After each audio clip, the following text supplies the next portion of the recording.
Capacitor power with delta connection diagram তৈরি করা হয়। SPMCB single pole miniature circuit breaker. Selector switch এটির মাধ্যমে সিলেক্ট করা হয়। ম্যাগনেটিক কন্ডাক্টর এটি ইলেকট্রোম্যাগনেটিক চালিত switch. Capacitor 1, capacitor 2, capacitor 3। Motor এটি ঘূর্ণীয়মান। Red first phase positive line, yellow second phase positive line, blue third phase positive line, neutral অর্থাৎ negative line. First phase positive line SPMCB তে connection দেওয়া হলো। এসপিএমসিবি থেকে selector সুইচে connection দেওয়া হলো। Selector switch থেকে ম্যাগনেটিক কন্ডাক্টরের একটি টার্মিনালে কানেকশন দেওয়া হলো। First phase positive line magnetic কন্ডাক্টরের কয়েলে কানেকশন দেওয়া হলো। একইভাবে সেকেন্ড ফেজ ও third phase positive line magnetic কন্ডাক্টরের কয়েলে কানেকশন দেওয়া হলো।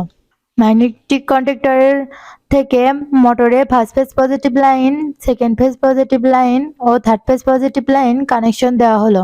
নেগেটিভ লাইন ম্যাগনেটিক কন্ডাক্টরের একটি টার্মিনালে কানেকশন দেওয়া হলো। Third phase positive line capacitor 1 ও ক্যাপাসিটর 3 তে কানেকশন দেওয়া হলো। Second phase positive line capacitor 1 ও 2 এর একটি টার্মিনালে কানেকশন দেওয়া হলো। First phase positive line capacitor 2 ও ক্যাপাসিটর 3 এর একটি টার্মিনালে কানেকশন দেওয়া হলো। এই ডায়াগ্রামটি পুরোপুরি সম্পূর্ণ হয়েছে। আপনারা আপনাদের বাসাবাড়িতে অথবা কারখানাতে তৈরি করতে পারবেন। ধন্যবাদ।